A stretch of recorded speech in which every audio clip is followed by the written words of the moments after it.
조선을 흔든 첩, 정난정, 조선판 국정농단의 비선실세. 첩의 신분으로 조선 최고의 정경부인 자리에 오른 여인 정난정. 그녀는 후궁도 아니고 중전도 아니었습니다. 하지만 실세였고 궁궐의 결정은 그녀의 손에서 나왔다고 해도 과언이 아니었습니다. 조선 왕조 500년사에서 전례 없던 비선실세. 정난정은 문정왕후의 신임을 등에 업고 국정을 흔들었고 을사사화라는 피바람의 도화선에 직접 불을 붙였습니다. 궁궐을 자유롭게 넘나들며 왕실의 명을 전하고 권신 윤원형과 함께 조선판 국정농단을 주도한 그녀. 천한첩의 딸로 태어나 조선을 움직인 권력의 중심이 된 여인. 그녀는 과연 조선이 낳은 최악의 악녀였을까요? 아니면 살아남기 위해 시대의 벽을 넘은 비운의 여성일 뿐이었을까요? 지금부터 조선의 권력과 욕망, 그리고 정난정의 놀라운 실체를 따라가 보겠습니다. 조선의 역사를 뒤흔든 정난정의 이야기. 지금부터 함께 따라가 보겠습니다. 구독과 좋아요는 콘텐츠 제작에 큰 힘이 됩니다. 역사 속 진짜 인물의 얼굴을 찾아가는 여정, 지금 시작합니다. 정난정의 출생과 가문, 신분의 한계. 정난정의 삶은 조선시대 신분제의 엄격함과 여성에 대한 사회적 제약이 복합적으로 작용한 비극적인 드라마입니다. 그녀의 출생에 대한 기록은 명확하지 않으나 실록과 야사에 남겨진 단서를 종합해 볼 때 그녀는 종이풍 무관 정윤겸의 서녀로 추정됩니다. 그러나 어머니가 군영의 노비 출신이었다는 이유로 정난정은 평생 천첩의 딸이라는 꼬리표를 떨칠 수 없었습니다. 조선은 종모법이 엄격히 적용되던 사회였습니다. 아무리 아버지가 고위 관료라도 어머니가 천민이면 자식 또한 천민으로 간주되었죠. 이처럼 신분의 벽은 조선에서 절대적인 것이었습니다. 일부 야사에서는 정난정이 기생 출신이라는 설도 제기되지만 이는 후대의 폄하로 보입니다. 그녀가 정윤겸의 딸이었다는 점을 고려할 때 단순한 기생으로 보기는 어렵습니다. 오히려 악녀 이미지를 더 씌우기 위한 프레임이었을 가능성이 높습니다. 첩의 자식이라는 태생적 한계, 양반 사회의 높은 벽. 정난정은 태어나는 순간부터 올라갈 수 없는 사다리를 마주했던 셈입니다. 악녀라는 이름이 붙기 전부터 조선 사회는 그녀를 존재해서는 안 될 사람으로 규정하고 있었던 것인지도 모릅니다. 윤원형과의 만남과 내조. 정난정의 삶은 윤원형과의 만남을 기점으로 극적인 전환을 맞습니다. 윤원형은 문정왕후의 친동생으로 당시 조선의 실세이자 권력의 핵심 인물이었습니다. 정난정은 그의 첩으로 들어가 총애를 받게 되고 특히 아들을 출산하면서 그녀의 입지는 급격히 상승합니다. 정실부인 김씨에게서 자식을 얻지 못했던 윤원형은 정난정이 낳은 아들에게 깊은 애정을 쏟았고 이는 곧 정난정을 정실 못지않은 위치로 끌어올리는 계기가 되었습니다. 조선 사회에서 아들을 낳는다는 것은 여성에게 엄청난 권위를 부여하는 일이었기 때문입니다. 문정왕후 역시 정난정을 신뢰하고 총애했습니다.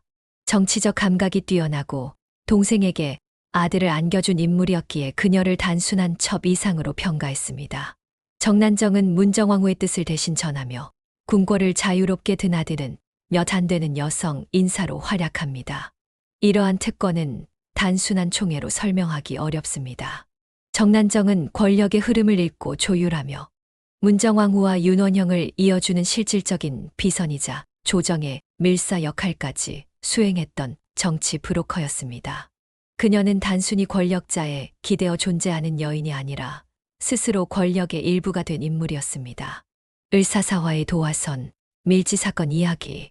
정난정이 조선 정치의 한복판에 등장하게 된 결정적 계기는 밀지 사건이었습니다.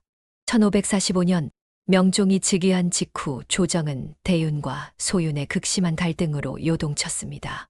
문정왕후는 수렴청정을 통해 조정을 장악했고 정난정의 남편 윤원형은 소윤의 중심축이었습니다. 당시 문정왕후는 대윤 유님을 제거하고자 비밀리에 밀지를 준비했고 이를 조정 밖으로 전달할 적임자로 정난정을 선택합니다. 정난정은 문정왕후의 밀지를 품고 궁을 빠져나와 윤원형에게 전달했습니다. 이 한 장의 밀지가 바로 을사사화의 도화선이 되었고 조선 조정은 피바람 속으로 빠져들었습니다. 정난정은 이 사건을 통해 정치 최전선에 발을 들였습니다. 단순한 첩이 아닌 국정의 흐름을 움직이는 비선 실세로서 입지를 굳힌 것이죠. 그녀는 이후에도 조정의 주요 결정에 깊이 관여했고 인사권과 자금 흐름에도 영향력을 행사하게 됩니다.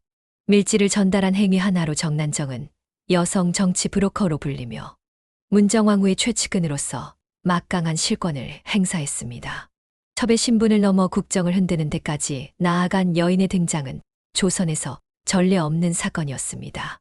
을사사화란 1545년 명종 즉위 직후 조정은 외척한 권력 다툼으로 요동쳤습니다. 문정왕후의 친정 세력인 소유는 정권을 잡기 위해 대윤 세력의 수장유림과 그 일파를 숙청했고 이 사건은 조선의 대표적 사화 중 하나인 을사사화로 기록됩니다. 정난정이 전달한 밀지는 이 피바람의 도화선이 되었고 이후 소윤 세력이 전국을 장악하는 전환점이 되었습니다. 권력의 정점과 재물, 명예, 을사사화 이후 윤원영은 정권의 실세로 부상했고 정난정은 정경부인의 직첩을 받으며 조선 최고 지위의 여성 중 하나가 됩니다. 그녀의 권세는 상상을 초월할 정도였습니다. 한양에만 16채의 저택을 소유했고 왕실 마국간의 말을 하사받아 탔으며 백성들은 그녀를 여왕 같은 첩이라 불렀습니다. 뇌물이 문 앞에 쌓였고 매관매직은 일상처럼 이뤄졌습니다. 윤원영이 인사를 주도하면 정난정은 그 대가로 막대한 재산을 챙겼고 이는 부부가 권력과 자산을 공동 경영한 사례로 기록됩니다. 정난정의 자식들은 서자였지만 명종의 명으로 적자 지위를 얻어 과거에 응시할 수 있게 되었고 이는 조선의 신분제, 질서를 무너뜨리는 획기적인 사건이었습니다. 정난정은 나아가 왕세자빈의 사주를 조작해 왕실과 사돈을 맺으려 시도하는 등 권력을 더욱 공고히 하려 했습니다. 경제력과 정치력을 모두 장악한 정난정은 문자 그대로 제2의 왕후로 군림했던 셈입니다. 추락의 전조, 명종의 변화와 몰락의 조짐. 그러나 권력의 정점은 길게 지속되지 않았습니다. 1565년 문정왕후가 병으로 세상을 떠나자 정난정과 윤원형의 입지는 급격히 흔들리기 시작합니다. 문정왕후 생전에는 아무도 그들을 건드릴 수 없었지만 그녀의 죽음은 곧 외척 권력의 몰락을 뜻했습니다. 명종은 본격적으로 친정을 시작하며 그동안 억눌러왔던 외척과 권신들을 견제하기 시작합니다. 대윤 세력의 후손들과 대신들은 윤원영에 대한 탄핵 상소를 연달아 올렸고 정난정의 출신 문제까지 조정의 도마 위에 올랐습니다. 천첩 출신이 정경부인 자리에 오를 수 없다는 논리가 힘을 얻게 되면서 정난정은 정실의 자격을 박탈당하고 다시 첩으로 되돌아갑니다. 정경부인의 직첩은 회수되었고 그녀가 쌓아온 권위와 신분은 하루아침에 무너져 내립니다. 윤원영 역시 벼슬과 품계를 빼앗긴 채 귀양을 가게 되며 부부의 몰락은 조선 전국에서 하나의 상징처럼 받아들여졌습니다. 더 이상 그녀를 지켜줄 보호자는 없었고 궁궐을 드나들던 그녀의 발걸음은 역사 속으로 사라지게 됩니다. 최후사약 아닌 자살, 그리고 진실. 정난정의 죽음은 조선 역사상 가장 기이하고도 충격적인 최후 중 하나로 기억됩니다. 1565년 11월 정난정은 노비로부터 금부도사가 곧 오십니다라는 말을 듣습니다. 사실 명종은 그녀의 체포를 명령한 적이 없었지만 이미 극도로 불안했던 정난정은 그 한마디에 독약을 마시고 스스로 목숨을 끊습니다. 이는 단순한 자살이 아니었습니다. 권력을 잃은 공허함, 유배 중인 남편의 몰락, 그리고 다시 첩으로 돌아간 자신의 신분. 그녀는 조선 사회의 끝없는 편견과 공포 속에서 삶을 마감했습니다. 정난정은 사약을 받은 것도 판결을 받은 것도 아니었습니다. 누군가 자신을 체포하러 온다는 소문 하나가 그녀의 인생을 마무리 지었습니다. 명종조차 그녀가 자살했다는 소식에 큰 충격을 받았다고 전해집니다. 누군가는 이를 자업자득이라 말했고 또 누군가는 시대가 만든 희생양이라 평했습니다. 그러나 분명한 것은 정난정은 끝내 누구에게도 용서받지 못했고 동시에 누구에게도 제대로 이해받지 못한 여인이었다는 사실입니다. 정난정, 그녀는 과연 조선의 최고 악녀였을까요? 아니면 태어날 때부터 정해진 운명 속에서 살아남기 위해 발버둥친 시대의 희생양이었을까요? 그녀는 첩의 딸로 태어나 권력의 중심부까지 올라간 유례없는 여성이었습니다. 그러나 결국 그녀를 둘러싼 세상의 시선은 한치도 너그러움을 허락하지 않았습니다. 정난정의 이야기는 권력의 달콤함과 잔인함, 그리고 신분이라는 태생적 굴레가 한 여인의 삶을 얼마나 왜곡시킬 수 있는지를 보여줍니다.